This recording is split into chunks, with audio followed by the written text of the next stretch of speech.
Alright, today's lesson is creating localized sound effects for objects in the game. So this isn't the background soundscape type stuff that we did where it's like sort of the environmental sound, hence the name ENV soundscape, right? ENV being an abbreviation for environment. So your soundscapes are like your big massive sound effects that go in the background. And we have a little bit more work to do with those as far as transferring from like between soundscapes, inside and outside and stuff like that. But what we're going to look at today is individual sounds of single objects that we can use to create, just kind of environmental noises that are not the world itself, but objects within the world. So sounds that are local to a particular object. So when you walk near it, you'll hear it, but as you walk away, the sound will go away. We can also trigger this sound. So today we're going to work on just putting in some generic sounds, and then the next step for this tomorrow will be to trigger them on and off. So we could make radios that start and stop, or you're walking down the hallway and we create a jump scare by playing a loud scream or something like that. So first let's take a look at the sample. So I'm going to turn up my system speakers and hopefully you'll be able to hear the sounds when I come through here. So let me go ahead and reload this map.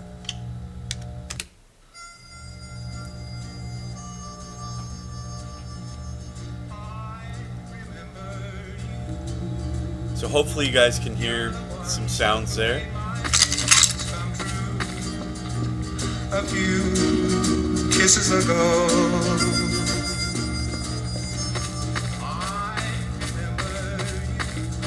Then as we approach this generator, you should start to hear the sound of the generator.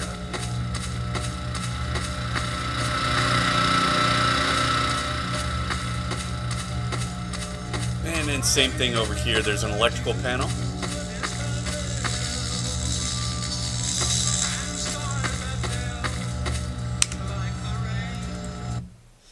Alright, so these are really easy to do. At least as far as putting them in their most basic sense. They're very easy. So the entity is called Ambient Generic. So let's go ahead and put one in over here. So I'm going to go to my entity tool, come over here to the other side. The object type is ambient_generic. We'll drop it in, and it creates this little speaker icon. Now if we go into the two-dimensional view and zoom out, you're going to see this massive yellow circle.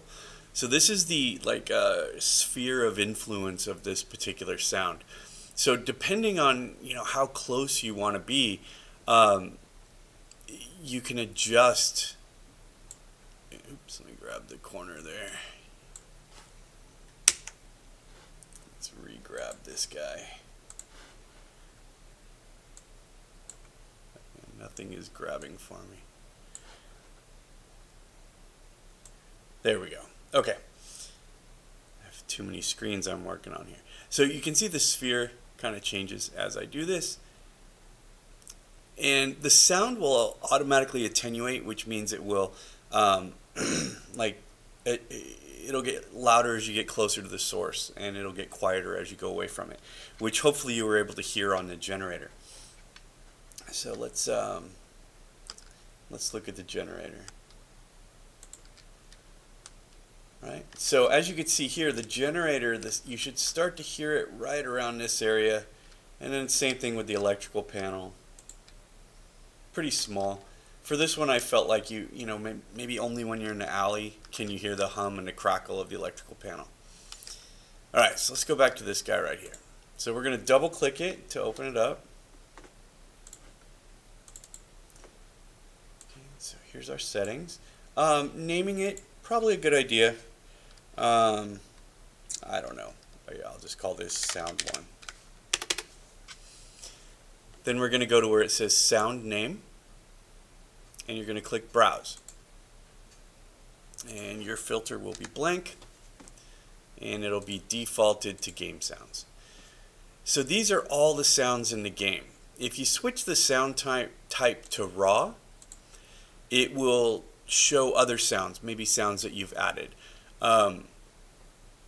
We're not going to add any custom sounds today because it can mess things up a little bit. But basically, any wave file will work. So if you've got Audacity or something like that, you can, record your own waves or export music as waves and use it. That's how I got that Slim Whitman song that was playing in the garage. So I like to check autoplay right here, so that when I click on them, so I can hear the sounds. So I like to select raw, autoplay,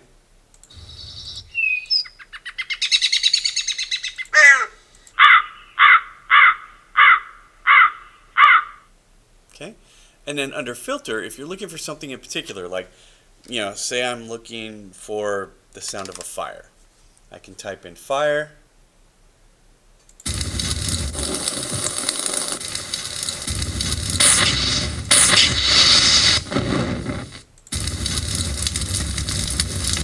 APC, there's no hiding from us.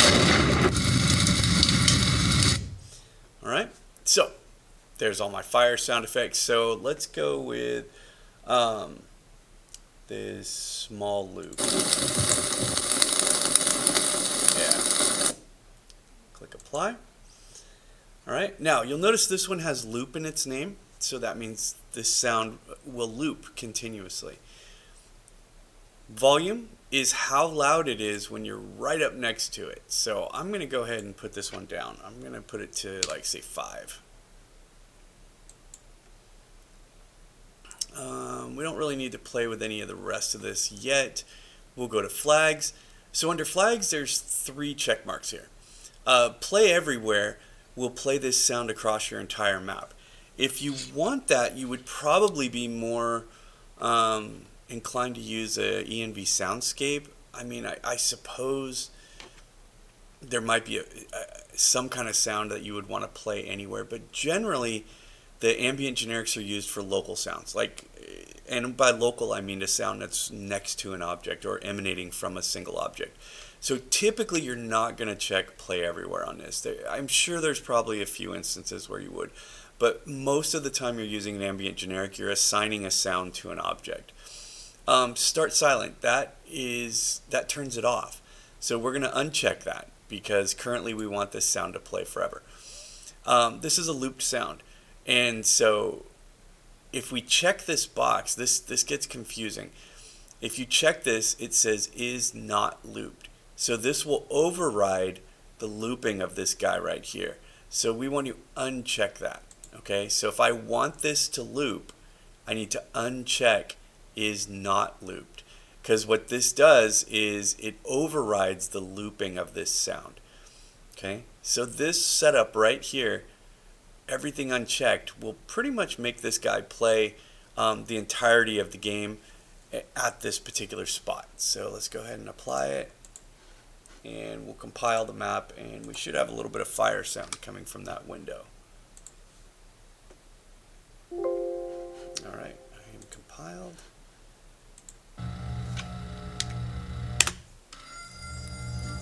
I can already hear it. I don't know if you guys can or not.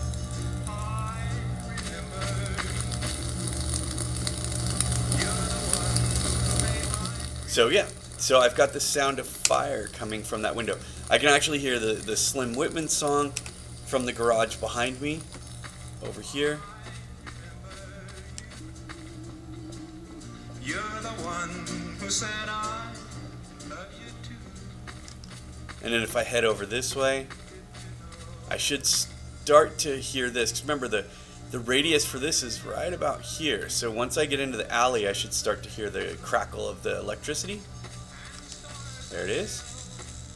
And then the generator is right around here. So once I start approaching that, I can barely hear it. You guys probably can't hear it at all, but I can definitely hear it now. And there's the generator. Alright, so that is your ambient generic. So these, scatter them all over your map. These are great. They, if you've got electrical panels, you've got a fire, you've got a refrigerator, there's like all kinds of environmental sounds that we can add to the map that just, they add a nice little touch of detail to your map. You know, if you've got, a street light or some fluorescent lights, there's actually a sound effect for those where we can play some really nice, like the little hum from a fluorescent light, or if you want a chirping bird, or like the little fire, if you've got a little fire burning somewhere, adding sound to it instead of this just dead silent entity on your map. So for your assignment today, I'd like you to add 3 or 4 of these to your map that are relevant to the map. And some of them might just be, an electrical box, or, a refrigerator, or a generator sitting out back behind your house with some sound on it. And tomorrow what we'll do is we're going to put together some triggers and buttons so we can start and stop these sounds. So maybe my mission might be to start the generator so I can get power to do something else. And so we'll go over there and we'll push the button that's on the generator, and then we'll fire up the sound. All right, that is your assignment. Let's do it.